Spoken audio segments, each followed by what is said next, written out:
Thanks for listening to SoundWow'd. Today on the show we're interviewing Jase. His opening song is called Purple Skies. Enjoy.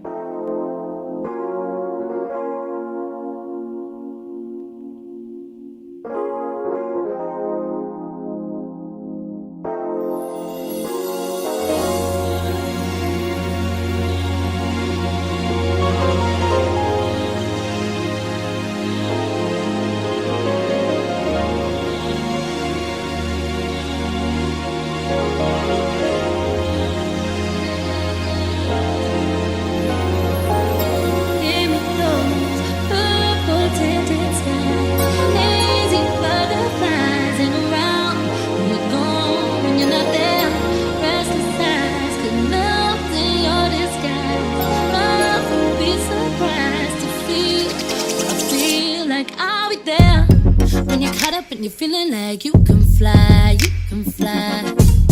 Take turns and pass it to the right, Lay up on the slides, watch the stars collide, set sticks on fire. Talk about you, we forget by the light, 'cause you know the way. Welcome to SoundWow'd, a podcast for artists by artists. I'm your host, Tanner Mead. I've got my co-host on the line, Jerron Cosby. How you doing, guys? Our guest today is one of the best producers on SoundCloud. He's high in demand with his follower count nearing 2,000. Jase, welcome to the show. Thanks for having me. So every episode we start with a piece by our guest artist, and today's intro was a remix of Purple Skies. So why don't you go ahead and tell us a little bit about that remix that you did? Purple Skies is actually a collab with a singer from the UK. Her name is Jada. I found this artist, I would say earlier this year, and I sent her a message saying that I wanted to work with that song specifically. And it took a while to she did respond to it. She's very quick to respond, but it took a while for me to get the actual acapella. It took a couple months, but then I would say early. I forgot when I released it, but just a couple months ago, I got the acapella and I was like, oh, I should finally make something out of this. And and then I decided to make that, and it turned out turned out really well, in my opinion. So why don't you tell us, you're based in California, right? Yes, San Diego. So is that where you grew up? Yeah, I was born actually in the Bay Area in Vallejo. I only lived there for a couple years, and then I lived down here in San Diego almost all my life. So great. So when would you say you developed a passion for music? I would say I've always had a taste for it. I never really tried to make anything. I don't have any background in making music or playing an instrument or anything.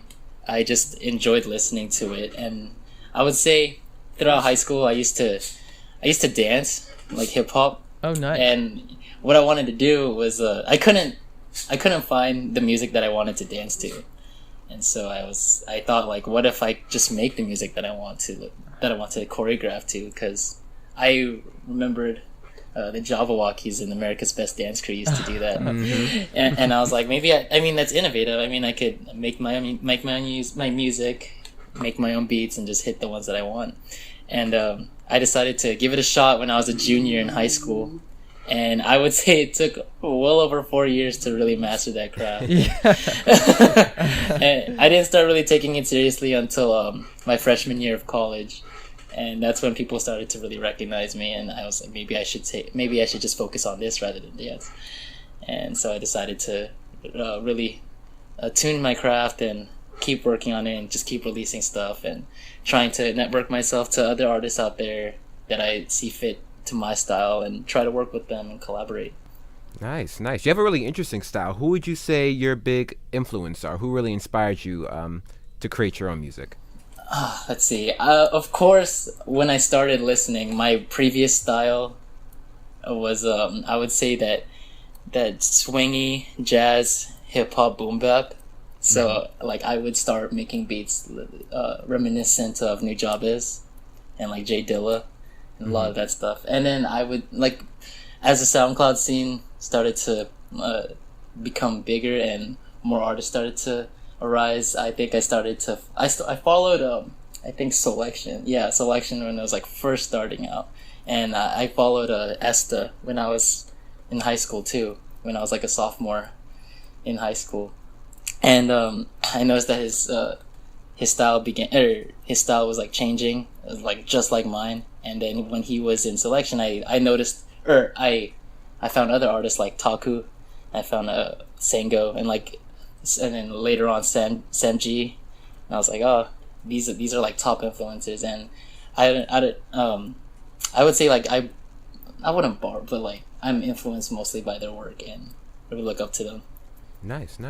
So it's interesting to me that you're a dancer. So music kind of came second to you as a dancer, and how would you say dance has influenced your music style? It's influenced it heavily, I could tell you that. Over here in San Diego, there's a overwhelmingly large dance community, really talented people, and a lot of our styles is based on like musicality rather than like grooving. And most dances out there are very like groovy or just like smooth, but these ones are like they tick, they hit beats, our bodies are just like instruments themselves, and it's very poppy. So what I wanted to do was create music that had a lot of musicality, that had like very prominent drums, that had I would say like just melodies that would like come in and out, but like it would be very prominent as well, and you could imagine like dancers hitting it, or like poppers hitting those beats and those sounds, and it's just that kind of musicality that I wanted to hit myself. Yeah, the interesting thing is, even, you know, as a non-dancer, I listen to your stuff and just subconsciously it makes you want to move. And now it makes sense, you know, that you're a dancer and you kind of, that's your goal in your music. Mm-hmm. It influenced it heavily. And since I was making music when I was still active in the dance community, a lot of my friends and like other teammates and acquaintances within the community would come up to me and tell me that they liked my music, or they would tell me that they would try to like choreograph to it, and I would have other choreographers hit me up to make them exclusive tracks for their shows, and that was fun too. That's great. Yeah, and just making those beats according to like what they wanted to move to, what their vision was for the show, and how, like their style was, and their style really resonated with how I wanted to make music and how I like to dance. So it just worked out perfectly. Nice. It seems like you really came into your own style very recently, as far as your music being influenced by your dance. It seems like you've just solidified who you really are and what your sound is. Can you describe your creative process? Let's see. I would say most of the time I would just get like I would listen to like, I would just go on my SoundCloud feed and just like listen to music, listen to the people that I follow, and then like I'd be like, oh, this sounds nice, and then I just like study it. I was like, oh, this is what they did. I think I could replicate this on my program. I was like, I kind of like this sound. Maybe I'll borrow from that. Maybe it's just stuff like that. I was like, and then what I would do is that I would, you know, put my own taste and flow into it, of course. And I would start out just the bare basics, just like chords and just like a drum beat. And then after that, and then what separates me from like other producers and artists is that I don't like to just flush out a whole bunch of beats per day. I like to work on one, and exclusively one, for about like sometimes weeks, sometimes like an entire day. But what I'm always just focusing on one track, and then once that's done, I go on to the next. But yeah, that's pretty much my creative process. It takes a while to get the foundation ready, and it takes at least 3 or 5 days, just like me thinking and like me playing over drums, or just trying to think of how I wanted it to start, especially. And it's tough for me, honestly, because I don't have any prior knowledge when it comes to like playing piano, and I use my QWERTY keyboard on my computer to play my notes, and then I mostly just drag and drop the bars on for my chords on FL Studio, and it's pretty time consuming, but I think it's worth the time that I devote to it. So you say you take a while to release your tracks. Do you think that affects the quality of it because you can spend a lot more time on one piece? I think it goes hand to hand. It's both. That one, I am kind of lacking equipment and knowledge to really create music, but at the same time, I have enough time and a lot of time to really focus on detail and to really create what I really want and like what I want to hear. But I know I'm a little handicapped when it comes to hardware and it comes to knowledge, but I think I make up for it for the amount of time and attention I pay to detail.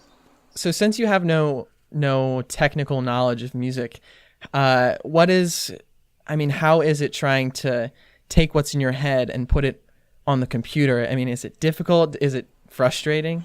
A little frustrating, especially when it comes to chord progressions. That is extremely hard. But when it comes to just like notes, most of the time I just hum what I want to hear, or if it's a remix, I try to match it by ear by pressing like the keys on my keyboard and and then just going with the scale that I usually use, and I just hum it and I try to replicate it from there. So it's mostly by ear rather than than actually knowing scales and stuff like that. Nice. It's a really interesting process you have. I actually have a similar process because I'm also very handicapped when it comes to the knowledge of music. Mm-hmm. I do a lot of vocal arranging, so I'm actually really interested to know what you're listening for when you hear songs on the radio by other artists or producers. What are you listening for in their music that you think sets them aside from any other artists? I think I really pay attention to just I would say their chord progressions, at the same time their melodies, because to me, I'm a real fan of like the jazz R&B scaling, and like that's just me. I really like that stuff. It really flows well. But when it comes to like a lot of the pop EDM stuff, it's very like three note melodies. Yeah. I mean it's fun. Like, I'm not gonna lie, I have a couple of those myself, and it's fun. But when it comes to just the jazzy R&B stuff, I love to listen to that. And then when it comes to drums, I love when the drums just pop, and I just like when they pump, and I just like when they're really prominent. And sometimes a lot of the music is just like, it's kind of in the background, and it's kind of the same, the same kind of rhythm. And I just like when they have like fill-ins, like it's as if there's a real drummer. And that's what I like to listen to myself. Nice. So how would you describe your music to other people? If somebody were to come in listening to your beats and they asked you to categorize your music, how would you do that if you can? It's a difficult. I had that question multiple times. So what I'd say is like I put it into different categories, and rather than just one. Like, I would say that I guess I have like the synths and the sounds of like EDM, or just like some like I would just have like the synths and sounds of like EDM, and like the drumming of hip hop or trap, and the progression melodies, chords of jazz and R&B. So it's kind of like a future R&B kind of thing. All right, so I think we're gonna take a little break. We're gonna take a listen to Business Thing, and when we get back, we'll talk a little bit about that and move on from there. You could bet that, never gotta sweat that. You could bet that, never gotta sweat that. You could bet that, never gotta sweat that. You could bet that, never gotta sweat that. You could bet that, never gotta sweat that. You could bet that, never gotta sweat that. You could bet that, never gotta sweat that. You could bet that, never gotta sweat that. You could bet that, never gotta sweat that. You could bet that, never gotta sweat that. You could bet that, never gotta sweat that. You could bet that, never gotta sweat that. You could bet that, never gotta sweat that. You could bet that, never gotta sweat that. You could bet that, never gotta sweat that. You could bet that, never gotta sweat that. You could bet that, never gotta sweat that. You could bet that, never gotta sweat that. You could bet that, never gotta sweat that.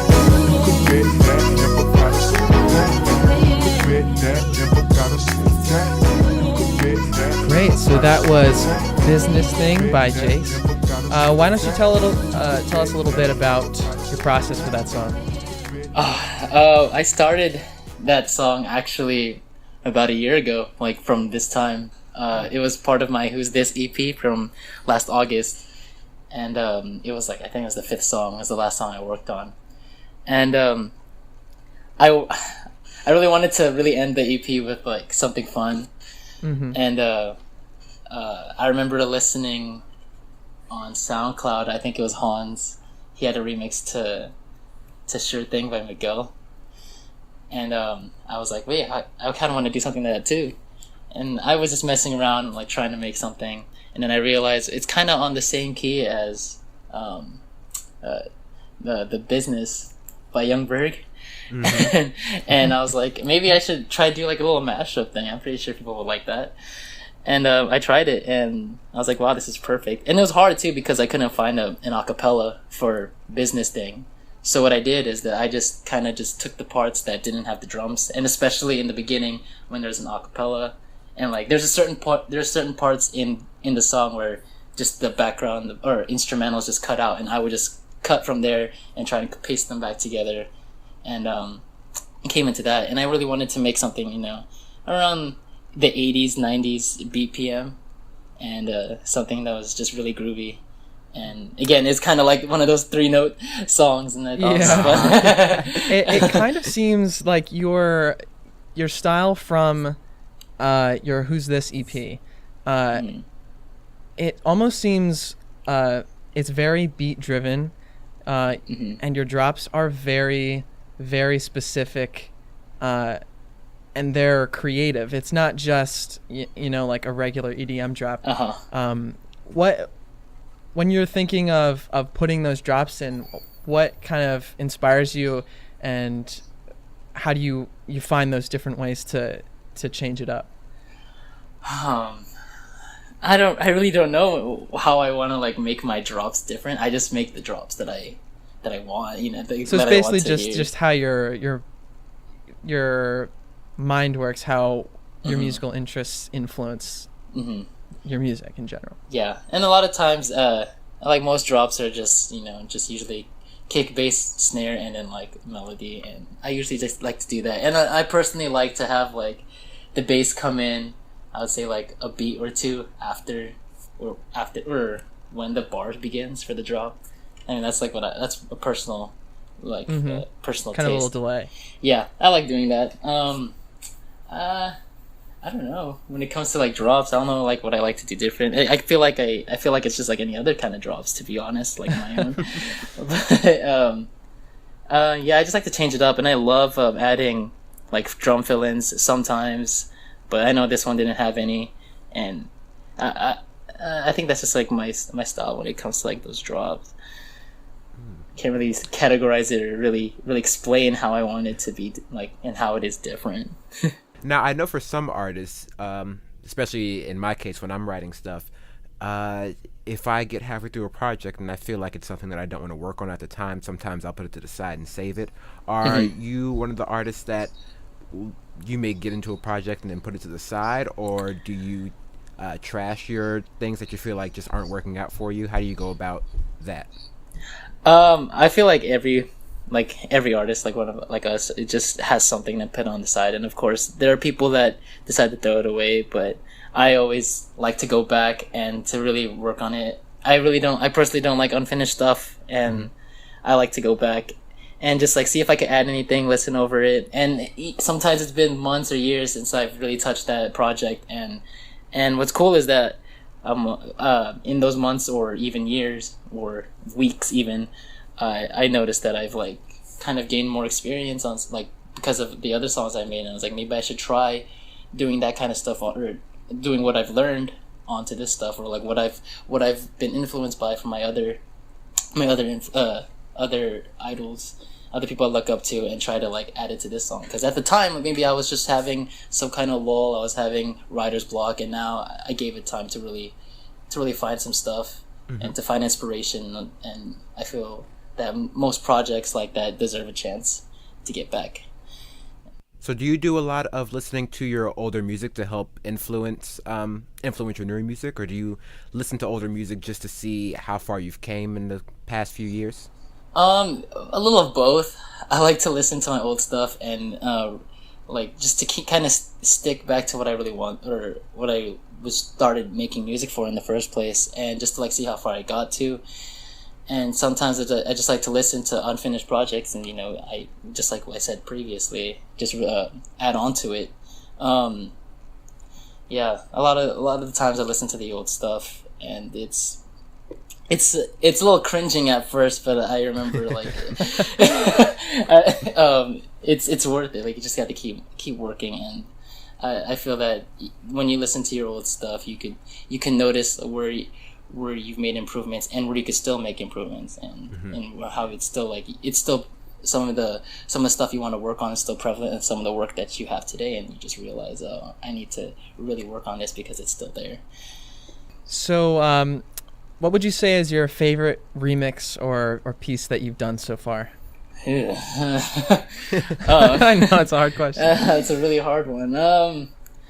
I would say I have a remix to Father's "Everybody in the Club Getting Shot," and the reason why I chose this one or choose this one is because he actually liked it, and oh wow, yeah, and I think he works with an artist named Kona, and she's the one that showed it to him. I think she was playing a DJ set, and she showed him this remix, and he actually he digged it, and I was like, dang. And it was on New Year's, and I was like, Father actually liked this remix, and I was like, I feel like I did something really well, because at the time he had some of his acapellas up on his SoundCloud, and usually the reason is for the producers out there to remix it, and there are probably like dozens or hundreds of remixes to his songs, and it was just surreal to see like mine in his likes, and I was like, dang.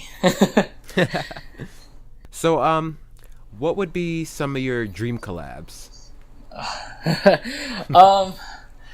Let's see, they're very I don't want to say like basic, but I look up to a lot of the future sound producers. So I really hope to work with like Esta and Sam G and even Masego one day, just because I love Masego and what he's done with trap house jazz, and I feel like the way he does his leads is kind of like mine, and it should.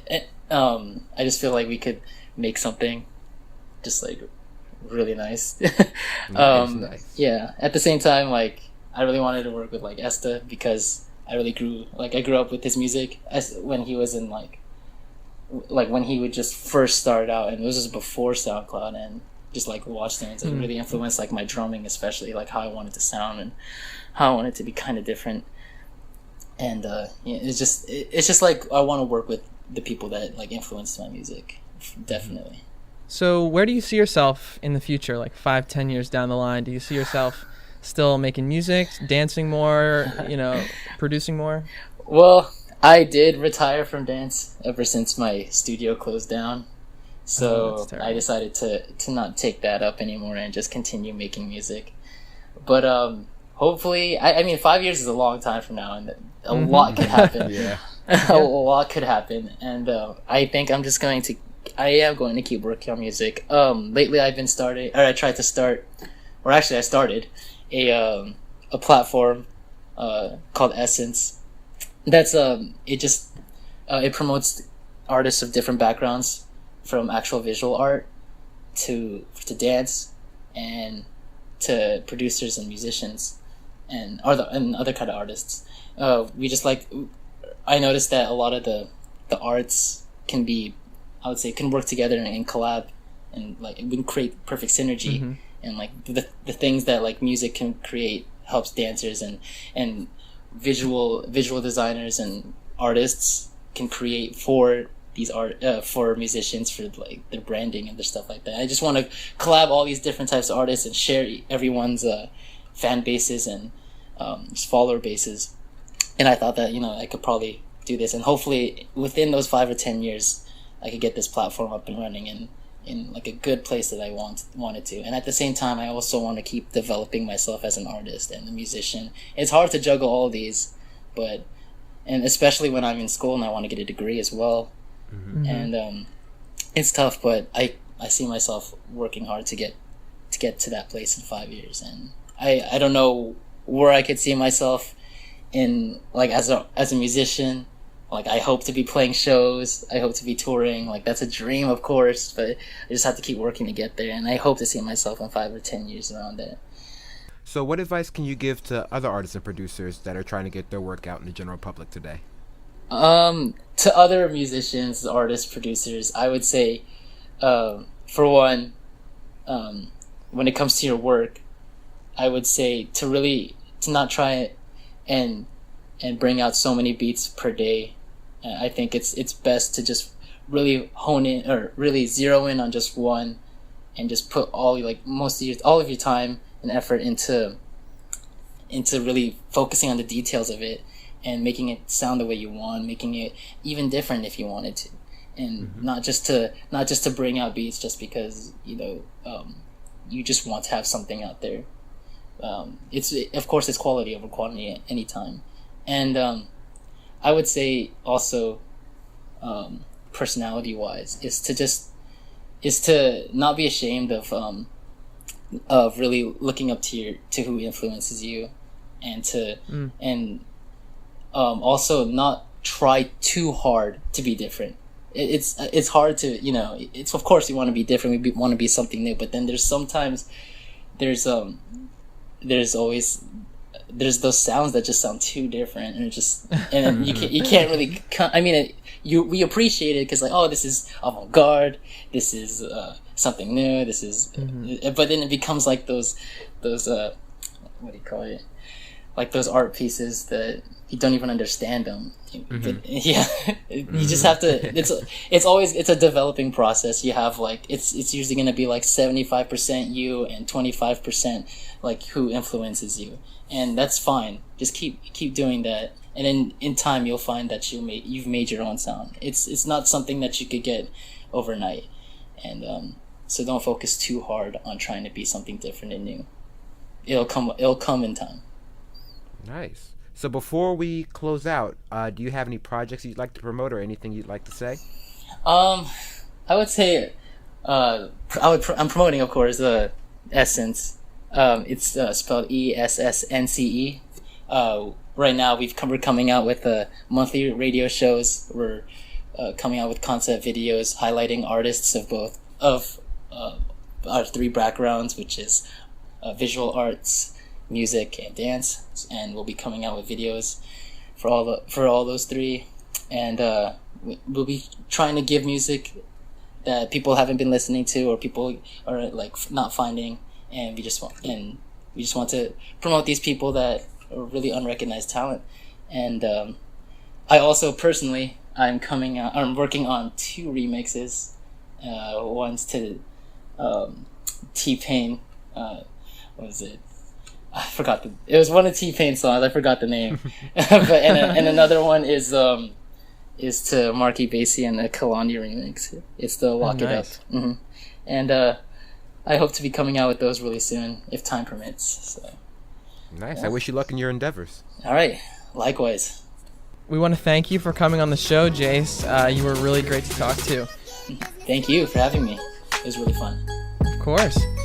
I'm Tanner Mead. And I'm Jerron Cosby. Thank you for listening, and tune in next week for more SoundCloud's Hidden Gems.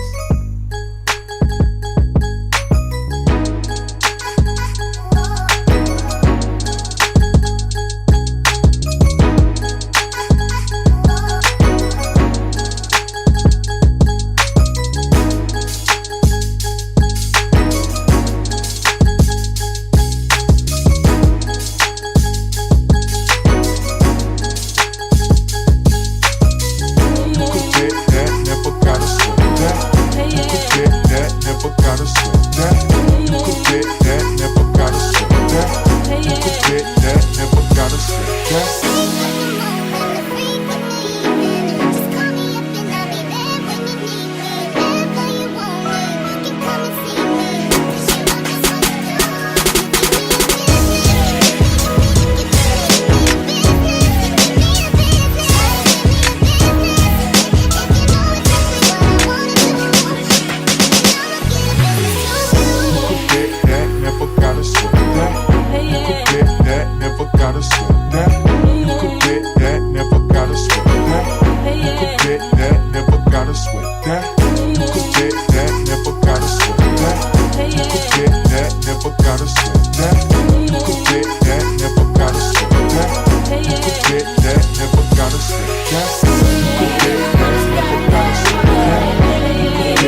sweat that. You could bet that, never gotta sweat that. You could bet that, never gotta sweat that. You could bet that, never gotta sweat that. You could bet that, never gotta sweat that.